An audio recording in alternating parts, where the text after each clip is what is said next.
सभी को जय मसीह की। आइए हम प्रार्थना करते हैं और शुरुआत करेंगे आज रात्रि के अध्ययन को। प्यारे परमेश्वर, हृदय की गहराई से हम तुझे धन्यवाद देते हैं कि प्रभु हम फिर से तेरे उपस्थिति में आए हैं तेरे वचनों को सीखने के लिए। प्यारे प्रभु जी, तू हम सभी को मदद कर, सहायता कर। प्रभु जी, सब बातों के द्वारा केवल तेरा नाम ऊंचा होने पाए, तेरी महिमा हो। प्यारे प्रभु जी, आगे के समय को हम तेरे हाथों में सौंपते हैं। शुरू से लेकर अंत तक तेरी उपस्थिति मांगते हैं। प्यारे प्रभु जी, धन्यवाद धन्यवाद प्रभु। जितने जन सुन रहे हैं सब आशीष पाएं। प्यारे प्रभु जी, तूने प्रार्थना सुना, कोटि कोटि धन्यवाद करते हैं। और ये छोटी सी दुआ यीशु के मीठे नाम से मांगते हैं। सुन और दया से ग्रहण कर प्रभु। आमीन आमीन। सो मेरे प्रियो, पिछले हफ्ता हमने मत्ती रचित सुसमाचार के पुस्तक को पढ़ा था और जैसे हमने नए नियम को प्रारंभ किया, मैंने बताया कि नए नियम का शुरुआती 4 पुस्तक सुसमाचार है, गॉस्पल्स हैं। और इसमें यीशु मसीह का जन्म से लेकर उसके सेवा और उसका मृत्यु, पुनरुत्थान, पूरा जीवनी का उल्लेख है इन 4 सुसमाचारों में। तो एक प्रश्न उठता है कि एक ही पुस्तक काफी था? चारों में मीन्स बहुत सारे समानताएं हैं, तो क्या 4 की ज़रूरत थी? मैं आपको उसका भी जवाब देता हूं। देखो, चारों लेखक एक साथ नहीं थे। चारों लेखक अलग अलग समय पे लिखे हैं, अलग अलग जगह से लिखे हैं और इन चारों ने अलग अलग ऑडियंस को लिखा है और अलग अलग दृष्टिकोण से लिखा है। ऐसे में हमको यीशु के बारे में, उसके जीवन के बारे में शुरू से लेके अंत तक बहुत सारी बातें हमें अलग अलग दृष्टिकोण से देखने और सीखने को मिलता है। तो ऐसे में 4 ही नहीं और भी ज़्यादा होता तो हमें यीशु के बारे में और ज़्यादा जानने का न सौभाग्य मिलता। लेकिन इन चारों को कैनन में उल्लेख किया है, तो इसका मतलब बाइबल में जब ये पुस्तकें हैं तो ज़रूर है इसमें से हमें कुछ ना कुछ नया सीखने को मिलता है। अब आज हम मरकुस के पुस्तक को जब हम पढ़ेंगे तो हम देखते हैं मरकुस रोमन्स के लिए लिख रहा है, या रोमी नागरिकों के लिए, रोमी विश्वासियों के लिए, है ना, रोम के, है ना, लोगों को कुछ बातें समझाना चाह रहा है। और मरकुस अपने इस सुसमाचार में, इस पुस्तक में उनको सामने उद्देश्य रखते हुए ये पुस्तक को लिखता है। अब मरकुस यहां पर यीशु मसीह को एक दास के रूप में सभी के सामने पेश करता है। एक सिद्ध दास, एक योग्य उत्तम दास, जो कि हमारे न केवल शारीरिक लेकिन हमारे आत्मिक जरूरतों को पूरा कर सकता है। हमारे का मतलब पूरे मानव जाति का। छोटे से लेके बड़ी ज़रूरतें, हमारे मृत्यु तक हमको जो चाहिए वो सब पूरा कर सकता है। ऐसा दास, ऐसा सेवक मरकुस इस पुस्तक में दर्शाता है। अब इस पुस्तक को किसने लिखा है? आप प्रेरितों का काम 12 का 12 पढ़ेंगे तो वहां पर इस व्यक्ति का, इसके लेखक का नाम उल्लेख किया गया है, वो है जॉन मार्क।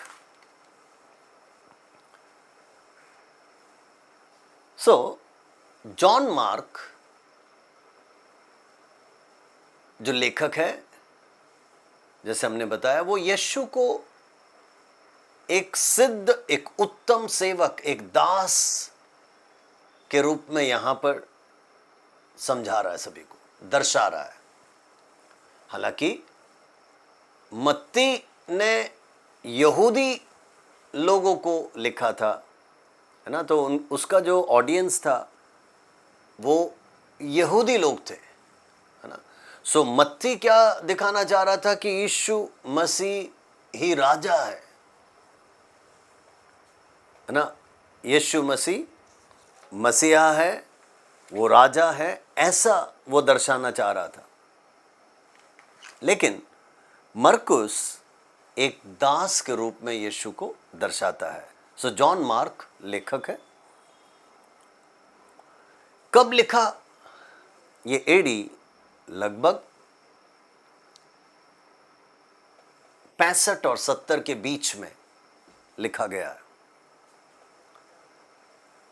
आप जानते हो पहली शताब्दी में एडी 64 में एक बहुत बड़ा आग यरूशलेम में लगी थी और उस समय नीरो सम्राट वहां पर शासन करते थे। उन्होंने ही ये लगाया था ऐसा माना जाता है, लेकिन उन्होंने इसका पूरा का पूरा आरोप मसीही लोगों पे लगा दिया, जिस कारण से मसीही लोगों को और सताव होने लगा।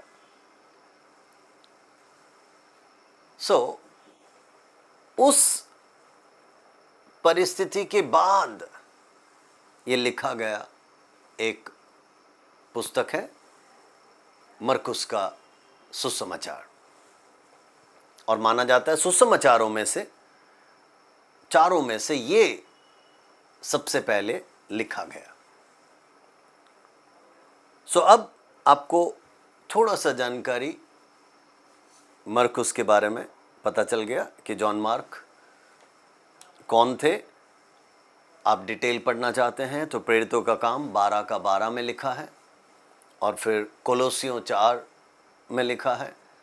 इन सब 12 जगहों पर इस लेखक के बारे में उल्लेख है और आप उसके बैकग्राउंड को समझ सकते हैं।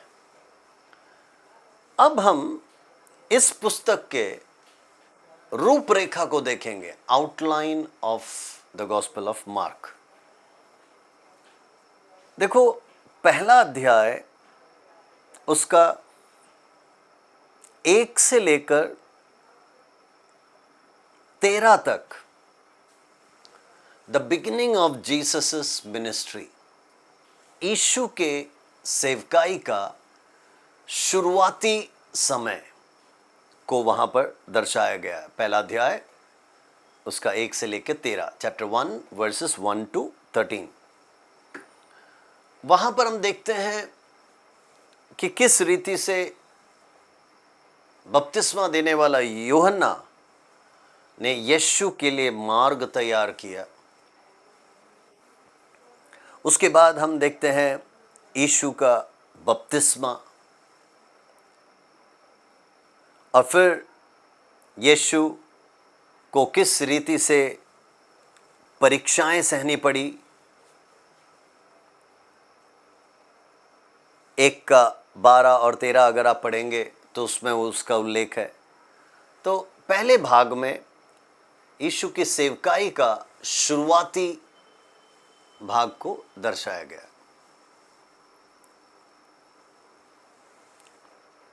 रूपरेखा में, आउटलाइन में दूसरा भाग जीसस मिनिस्ट्री इन गलीली, गलील में यीशु की सेवकाई, जो कि पहला अध्याय उसका 14 से लेकर 6वें अध्याय उसका 29 तक है।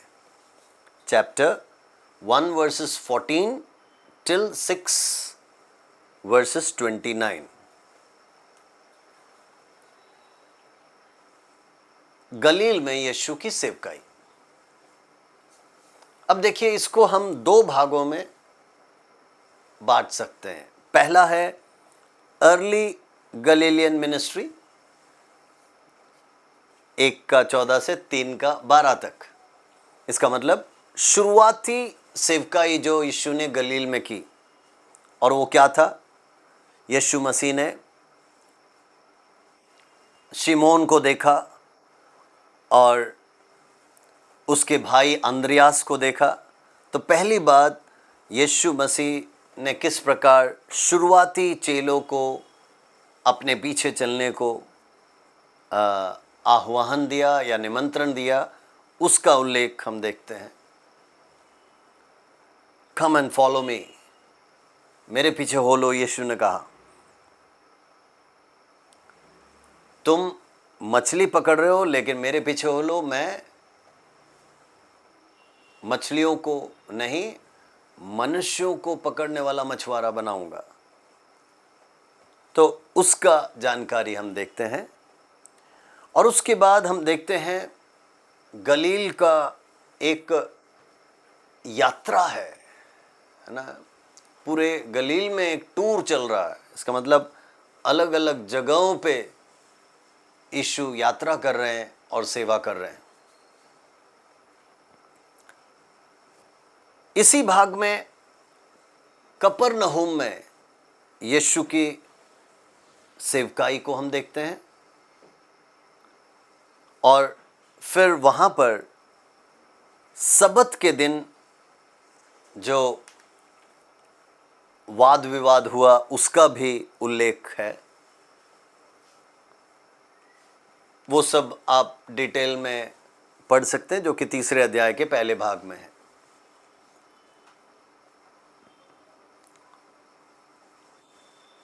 तो this is called early Galilean ministry.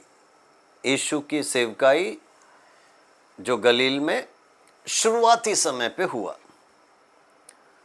उसका जो भाग 2 है, उसमें लेटर गलीलियन मिनिस्ट्री आता है। इसका मतलब गलील में यीशु की सेवकाई जो बाद में हुई, वो 3 का 13 से लेकर 6 का 29 तक है। तो इसमें हम देखते हैं यीशु ने 12 चेलों को चुना, सिलेक्शन ऑफ द 12 अपोस्टल्स या डिसाइपल्स। वो हम देखते हैं 3 का 13 से लेकर। उसके बाद हम देखते हैं कफरनहूम में यीशु शिक्षा देते हैं, और फिर 4थे अध्याय पे आप आओगे तो वहां पर पैराबल्स देखते हैं। यीशु दृष्टांतों के द्वारा परमेश्वर के राज्य के बारे में सिखाता है।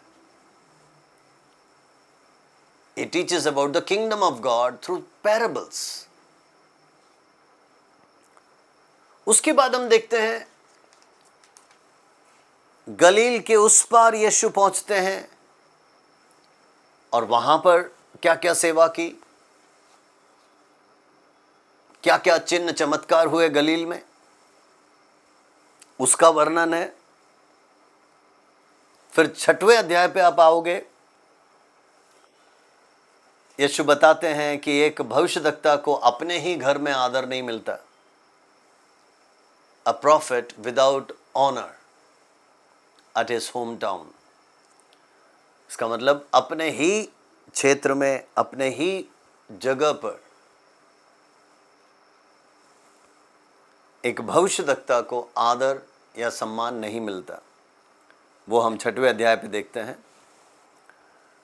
और फिर वो जो भाग खत्म होता है कि किस रीति से प्रेरित लोग गलील के विभिन्न जगहों पे यात्रा करते हैं, क्योंकि यीशु 12 को वहाँ सेवा करने के लिए भेजता है। तो उन चेलों के बारे में भी वर्णन है। और अंत क्या होता है, हेरोद राजा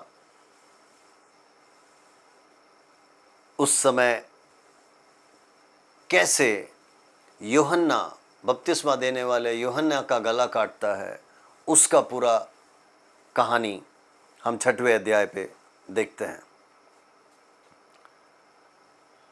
अब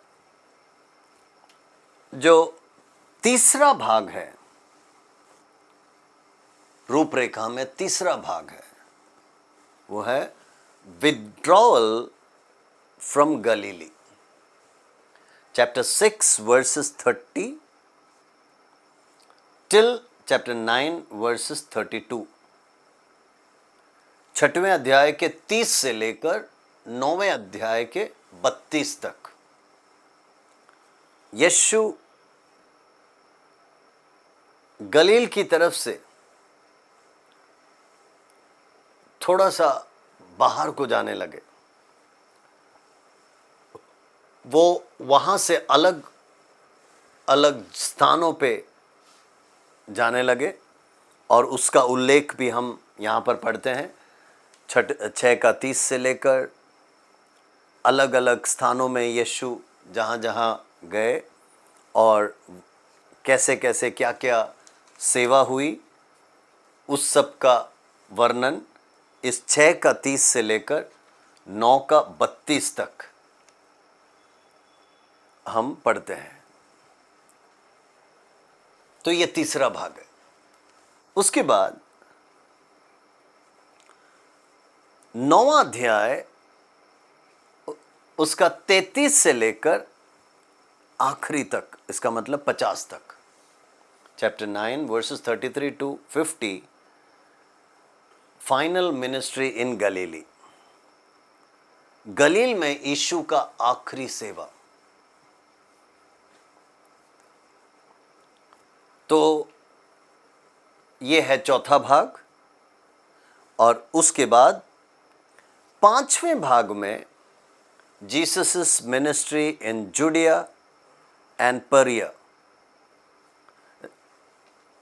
9 का हमने 50 तक देखा। तो 10वें अध्याय का 1 से लेकर अंत तक, ये 52 तक है, चैप्टर 10 वर्सेस 1 टिल लास्ट। यहां पर यीशु की सेवकाई जो परिया में और यहूदिया में हुआ, उसका वर्णन यहां पर लिखा हुआ है। 10वें अध्याय का पूरा भाग आप पढ़ेंगे तब आपको ये पता चलेगा।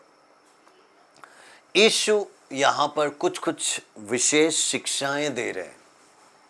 उसने डिवोर्स, तलाक के बारे में 10वां अध्याय का पहला भाग में शिक्षा दी। उसके बाद उसने शिक्षा दी बच्चों के बारे में, कैसे यीशु ने बच्चों को प्यार किया और कहा उन्हें मत रोको, उन्हें मेरे पास आने दो, क्योंकि स्वर्ग का राज इन्हीं जैसों का है। एक बच्चे के नाई परमेश्वर के राज्य को अगर कोई स्वीकारेगा नहीं तो वो स्वर्ग के राज्य में कभी प्रवेश नहीं हो सकता। ये जो बड़ी महत्वपूर्ण शिक्षाएं हैं, चाहे वो तलाक के विषय में हो या बच्चों के विषय में हो, वो इस भाग में, इस रूपरेखा में हम देखते हैं, विच इज इन चैप्टर 10। और इसी भाग में हम उस जवान का भी स्टोरी सुनते हैं कि the rich in the kingdom of God, एक धनी और परमेश्वर का राज्य, उसका पूरा स्टोरी आप सुनते हैं। और फिर हम देखते हैं यीशु फिर से इस अध्याय में अपने मृत्यु के बारे में बतलाता है। Jesus is predicting about his death.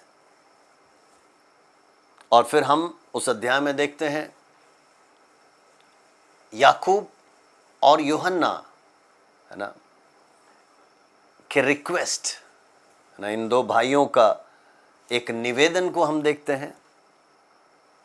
और फिर अंत में 10वें अध्याय के आखिरी भाग में बर्तमयुस नामक अंधे का परमेश्वर दृष्टि वापस देता है, चंगाई प्रभु करता है। सो ये 5वां भाग है जहाँ पर हम इस रूपरेखा को बांटते हैं। देन छठा भाग, chapter 11 till chapter 15, the passion of Jesus। 11वें अध्याय से लेकर 15वें अध्याय तक यीशु मसीह का जो आखिरी सप्ताह था उसका वर्णन यहां पर किया गया है। अब आप जानते हैं वो आखिरी सप्ताह खजूर इतवार से शुरू होता है, पाम संडे से शुरू होता है। और वो स्टोरी, वो कहानी आप जानते हैं जहाँ पर यीशु एक गधे के बच्चे के ऊपर बैठकर यरूशलेम में प्रवेश करता है, जिसको द ट्रायम्फल एंट्री, है ना, विजयी प्रवेश, जो 11वें अध्याय का शुरुआत में हम देखते हैं, उसके साथ शुरू होता है। उसके बाद यीशु मंदिर में बहुत सारे अशुद्धताओं को, गलत बातों को देखता है। यीशु मंदिर की सफाई करता है। उसके बाद हम देखते हैं कुछ यहूदी लोगों के साथ कुछ वाद विवाद हुए। उन वाद विवादों को यीशु उसका जवाब देता है। और फिर हम इसी भाग में देखते हैं जो कि उस ओलिव पहाड़ से दी गई कुछ महत्वपूर्ण बातें। इसका मतलब यीशु अंत के दिनों के बारे में सारा जानकारी वहाँ पर देते हैं, वो भी इस भाग में आता है। यीशु का बेथनी में अभिषेक किया जाना, और उसके अभिषेक के बाद हम देखते हैं उसको कैसे गिरफ्तार किया गया, और फिर जो उसका मुकदमा हुआ उसका वर्णन है। और यीशु का मृत्यु, इसका मतलब किस रीति से उन्होंने सारे मुकदमाओं के बाद यीशु को क्रूस पर चढ़ाया और कैसे उसको गाड़ा, ये सारा जानकारियाँ हम देखते हैं इस रूपरेखा के 6वें भाग में। इसका मतलब फ्रॉम चैप्टर 11 टिल चैप्टर 15 में हम पाते हैं। और आउटलाइन का आखिरी भाग है, दैट इज चैप्टर 16। इसमें यीशु के पुनरुत्थान का बयान है। इसका मतलब it talks about the resurrection of Jesus. कैसे यीशु तीसरे दिन मरे हुओं में से जी उठा, उसका उल्लेख है।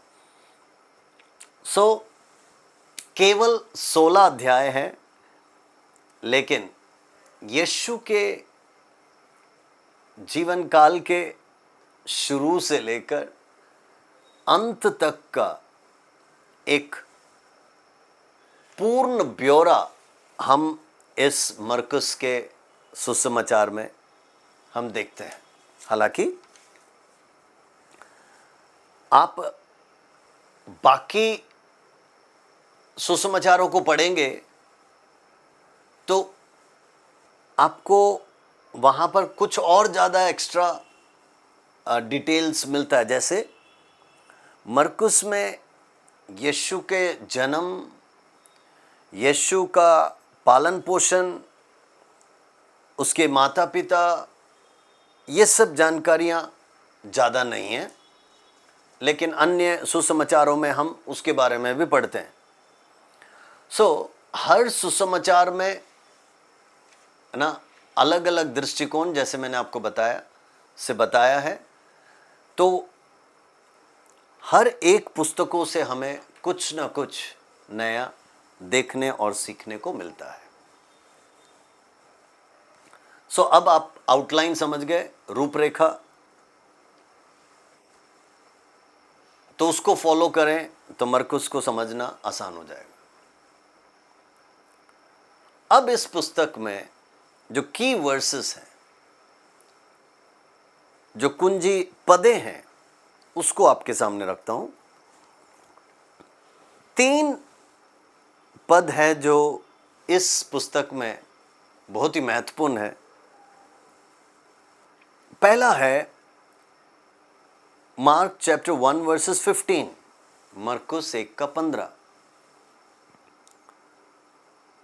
जहां पर लिखा है, समय और कहा, समय पूरा हुआ और परमेश्वर का राज्य निकट आ गया है, मन फिराओ और सुसमाचार पर विश्वास करो।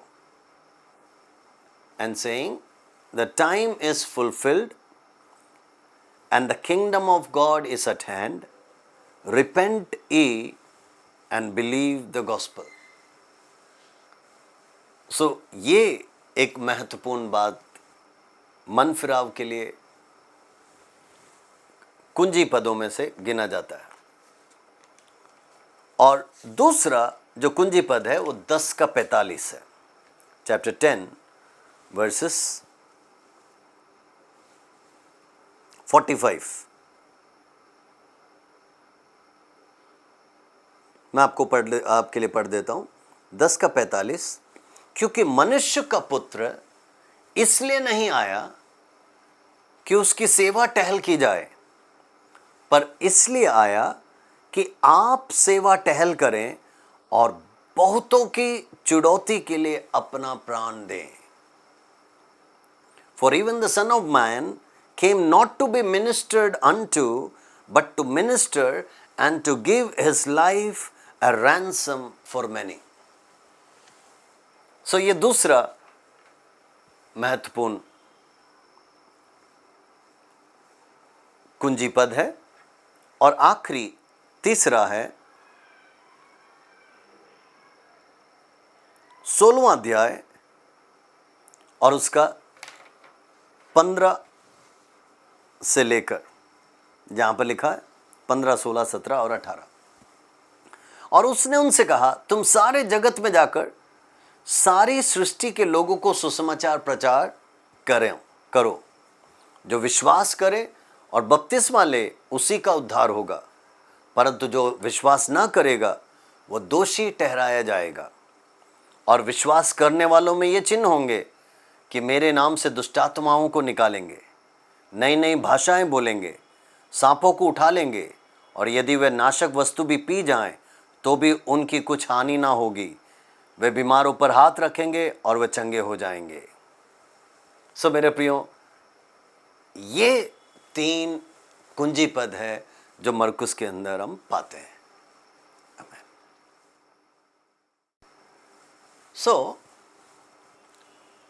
हमने कुंजी पद देख लिए, और उन कुंजी पदों को जब हम पढ़ते हैं तब ही हमें जॉन मार्क के द्वारा लिखा गया इस पुस्तक के महत्वपूर्ण बातें तो उसी में समा गया है।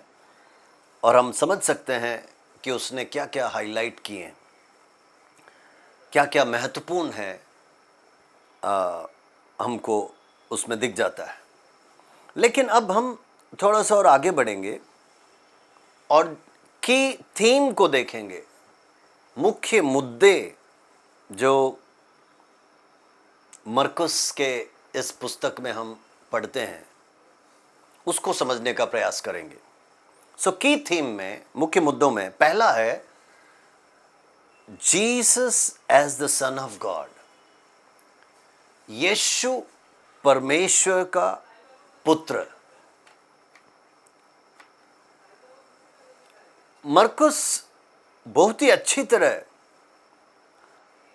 ये प्रस्तुत करता है कि यीशु मसीह सामर्थी है और वो परमेश्वर का पुत्र है, और ये एम्फसाइज करता है, इसका मतलब इस बात पर जोर देता है कि उसके पास दैविक अधिकार है और सामर्थ है। इस परमेश्वर के पुत्र के पास स्वर्गीय सामर्थ और अधिकार है। इसका मतलब पिता परमेश्वर से इस पुत्र को प्राप्त है।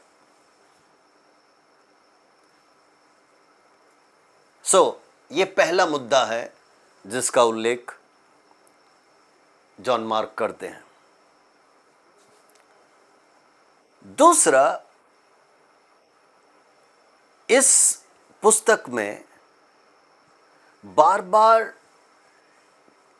किंगडम ऑफ गॉड, परमेश्वर का राज्य के बारे में बतलाया गया है या उसको जोर दिया गया है। किंगडम ऑफ गॉड, परमेश्वर का राज्य।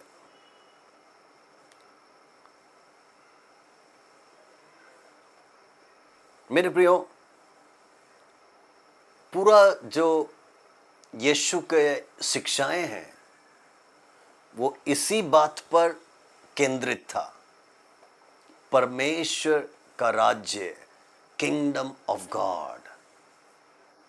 यीशु का प्रचार, यीशु की शिक्षाएं, सब कुछ इसी पे निर्भर था या केंद्रित था। ये दूसरा मुद्दा।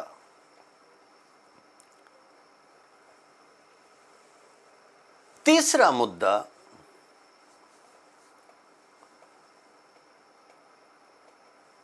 he was talking about discipleship, शिष्य बनना और शिष्य बनाना,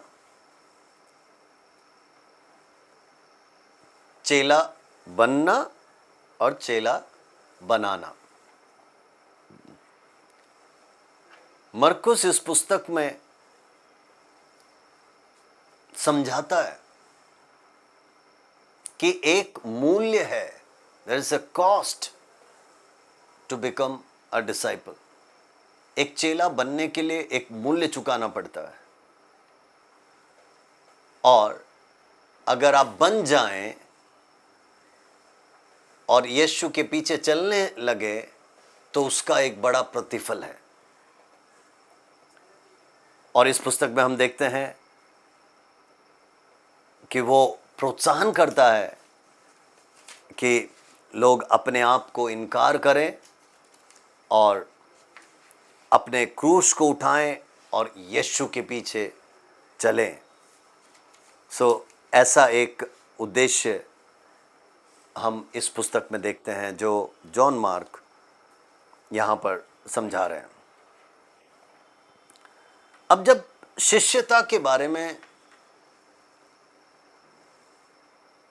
मुख्य मुद्दा के रूप में यहाँ बताया है, तो मैं यहाँ पर एक और बात जोड़ना चाहता हूँ।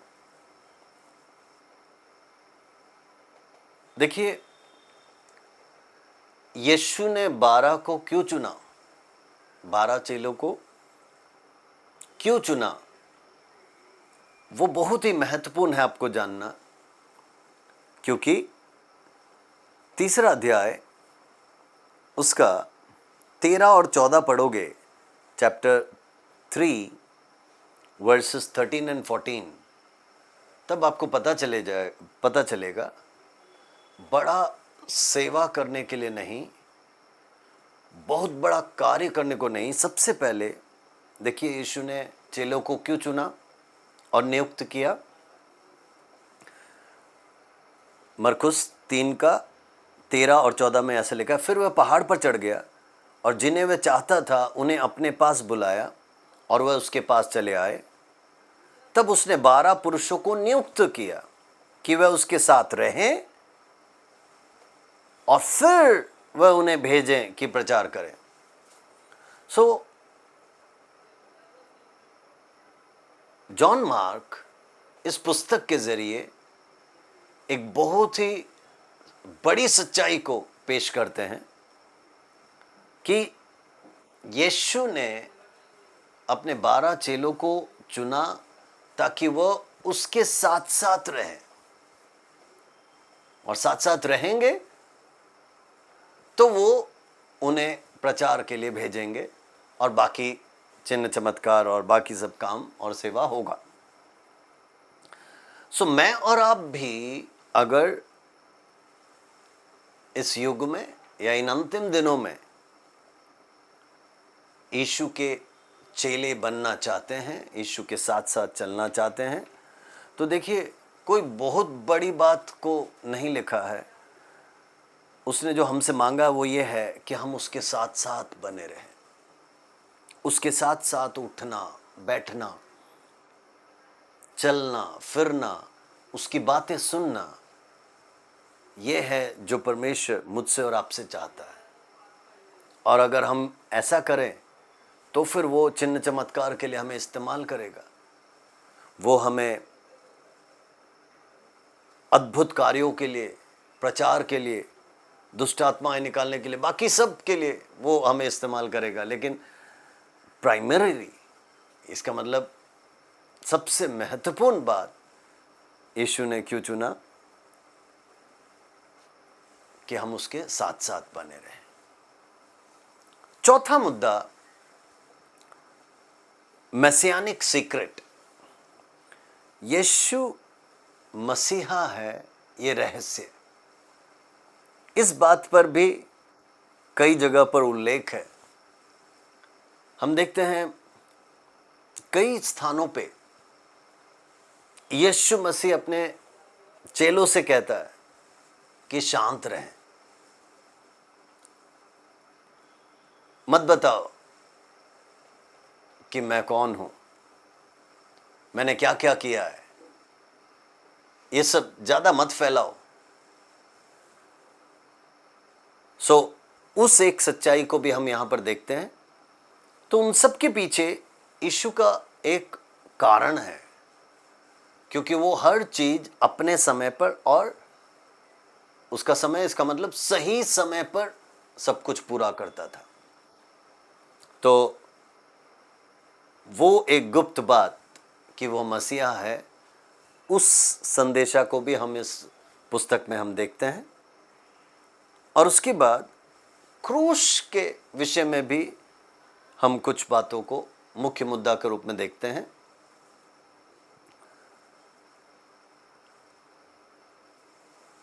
एक मानवीय कारण कि वो क्यों मरा, वो यहां पर उल्लेख है, और एक दैविक कारण, उसका मरना क्यों जरूरी था। दोनों बातों को हम मरकुस के पुस्तक को जब हम पढ़ते हैं तो उसमें उसका विवरण दिया है और हम उसको समझ सकते हैं।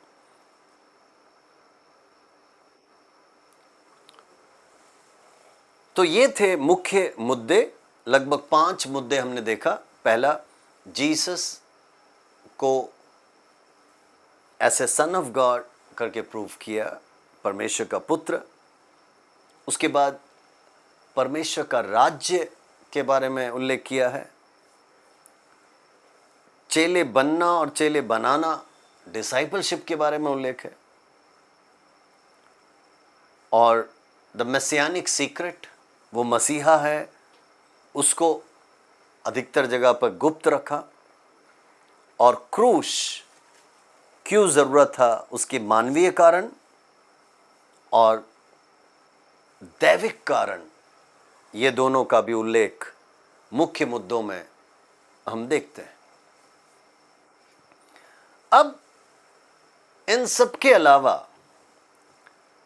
मरकुस के इस सुसमाचार में कुछ महत्वपूर्ण कहानियां हैं, कुछ महत्वपूर्ण चमत्कार है जिसका उल्लेख हम देखते हैं।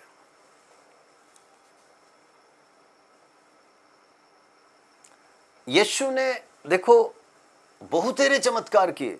जैसे आप देख सकते हैं कि यीशु ने 4,000 को भोजन खिलाया, वो 8वें अध्याय में हम देखते हैं। और एक बहरे और गूंगे को उसने ठीक किया, वो हम 7वें अध्याय पे देखते हैं। यीशु पानी पे चलते हैं, 6वें अध्याय पे हम देखते हैं। बहुत सारे चिन्ह चमत्कारों का हम वर्णन इस मरकुस में हम देखते हैं। एक जगह अगर 4,000 को खिलाया तो दूसरी जगह उसने 5,000 को खिलाया। मरे हुए लड़की को उसने जिलाया, चंगाई दी। दुष्टात्मा से पीड़ित मनुष्य को उसने चंगाई दी। सबत के दिन भी चंगाई देखकर उसने अद्भुत काम किया। हालांकि वाद विवाद हुआ, लेकिन हम देखते हैं यीशु अपना जलवा दिखाता है। लकवे से पीड़ित को यीशु चंगाई देते हैं। दुष्ट आत्माओं को वो निकालता है। कौड़ी को, लेपर को, है ना, लेप्रेसी से पीड़ित को यीशु चंगाई देते हैं। बेतसेदा में हम देखते हैं अंधे को यीशु चंगाई देता है।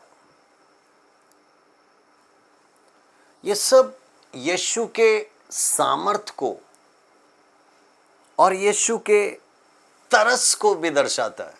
कई जगह पर यीशु ने उनकी परिस्थिति को देखकर तरस खाया और उस तरस में उसने उनके लिए चिन्ह चमत्कार किए। तो इस सुसमाचार के पुस्तक में, मरकुस में, हम बहुत सारे जगहों पर चिन्ह चमत्कारों को अलग अलग अध्यायों में देखते हैं। और जब उसने 4,000 को खिलाया और एक जगह पर 5,000 को खिलाया, उससे भी यीशु ने यह साबित कर दिया कि यीशु के पास ऐसा सामर्थ है कि वो अपने अनुयायियों को, उसके पीछे चलने वालों को, उनके सारी ज़रूरतें पूरी कर सकता है, उनके भूख को मिटा सकता है।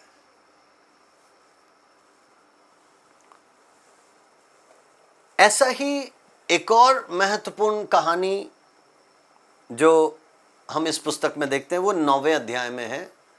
वो है द ट्रांसफिगरेशन, रूपांतरण का वो कहानी जो हम देखते हैं। वो पहाड़ के ऊपर यीशु पतरस, याकूब, यूहन्ना को लेकर पहाड़ के ऊंचाई पे चलते हैं। और जब आप पढ़कर देखेंगे पूरा कहानी, वहां पर लिखा है कि यीशु उनके साथ चला ऊपर की ओर, लेकिन अचानक उसका रूपांतरण हो गया। और उसी समय पर उन्होंने एलिया को प्रकट होते हुए देखा, मूसा को प्रकट होते हुए देखा, और देखा कि वो यीशु के साथ बातें कर रहे हैं। अब ऐसे में हम उस कहानी को जानते हैं। पतरस तुरंत यीशु से कहते हैं कि रब्बी, हमारे लिए बेहतर है कि हम यहां पर रहें। आइए हम 3 तंबू यहां पर गाड़ देते हैं, एक यीशु आपके लिए, एक मूसा के लिए और एक एलिया के लिए।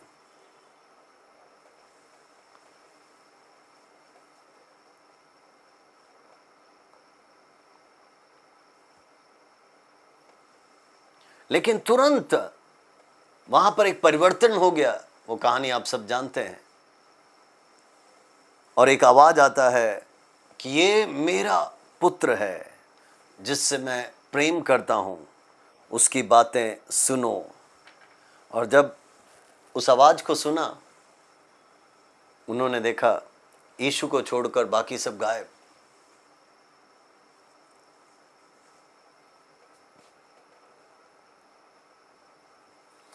और यहां पर भी देखो, यीशु कहता है जो भी तुमने देखा, जो भी प्रकट हुआ, उसको किसी को ना बताओ। तो ये जो कहानी है, ये एक महत्वपूर्ण कहानी इस पुस्तक में हम पाते हैं। उसके बाद हम देखते हैं द एम्प्टी टूम्ब, जो खाली कब्र का कहानी है। वो इस पूरे सुसमाचार का मानो क्लाइमैक्स है। इसका मतलब इस सुसमाचार का खत्म होते होते देखो,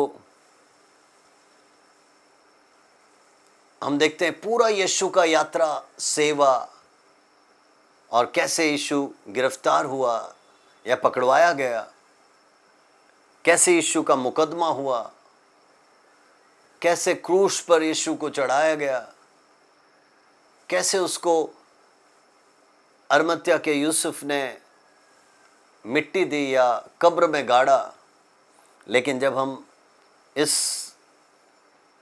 सुसमाचार के आखिरी अध्याय पे आते हैं, चैप्टर 16 में, तो वहां पर हम देखते हैं यीशु मरे हुओं में से तीसरे दिन जी उठा।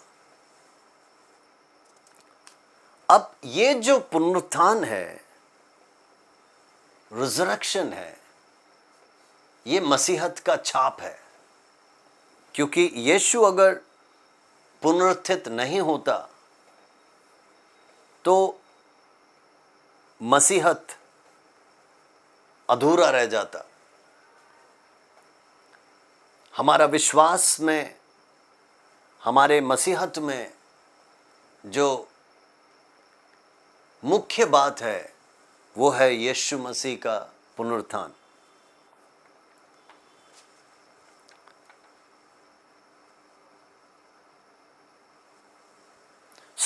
हम देखते हैं कुछ स्त्रियां अति भोर को यीशु के उस शव को या शरीर को वो इत्र चढ़ाने, है ना, और अभिषेक करने जा रहे थे। लेकिन उन्होंने देखा कि कब्र हटा हुआ है, कब्र का जो पत्थर है वो लुढ़का हुआ है। हालांकि वो तो दूर से सोच रहे थे कि कौन हमारे लिए वो पत्थर हटाएगा, कौन हमारे लिए वो पत्थर लुढ़काएगा। लेकिन उन्होंने जब पास में आए, उन्होंने देखा कि किसी ने कब्र के पत्थर को लुढ़काया हुआ है। ये हैरान हो गए। लेकिन जैसे ही वो अंदर प्रवेश किए तो हम वहां पर पढ़ते हैं, श्वेत वस्त्र में वहां पर कोई बैठा था और उसने कहा, व्याकुल मत हो, आप नाजरत के यीशु को ढूंढ रहे हो, जो क्रूस पर चढ़ाया गया था। वो तो जी उठा है, वो यहां नहीं है। He has risen, he is not here. देख लो वो जगह जहां पर उसको गाड़ा था। लेकिन जाओ और तुम चेलों को और पतरस को बता दो। सो मेरे प्रियो, वो अद्भुत कहानी मानो मरकुस के सुसमाचार का समाप्ति में वो दिया गया है, जिससे कि हमको ऐसा लगता है कि मानो कहानी का अंत एक बड़े ऊंचाई पे हो रहा है ना, एक बड़े क्लाइमैक्स पे हो रहा है कि यीशु पुनरुत्थित होता है और ये स्त्रियां आश्चर्यचकित होकर भागते हैं और फिर वो अपने चेलों को बताते हैं।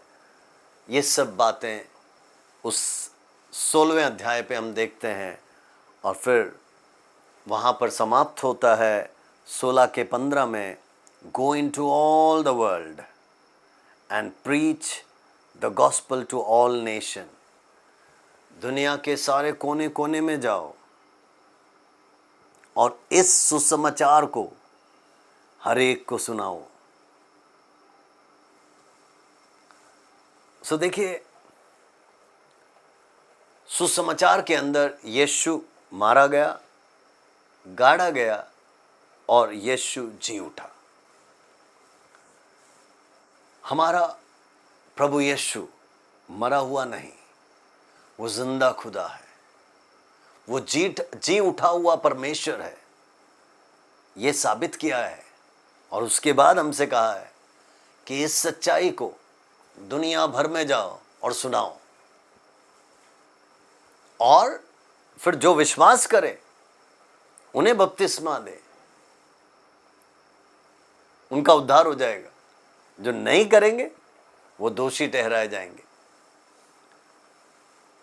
और ऐसा जो विश्वास करके बपतिस्मा लेंगे, उन बपतिस्मा लेने वालों के लिए कहा कि तुम्हारे साथ ये चिन्ह होंगे कि तुम दुष्टात्माओं को निकालोगे, तुम नई नई भाषाएं बोलोगे, सांपों को उठा लोगे, नाशक वस्तु भी पी जाएं तो भी उनको कुछ हानि ना होगी, बीमारों पर हाथ रखेंगे वो चंगे हो जाएंगे, है ना। तो इन अंतिम दिनों में भी याद रखें, दुनिया कुछ भी बोले, भारत के हिंदू निवासी कुछ भी बोले कि ये धर्मांतरण करते हैं,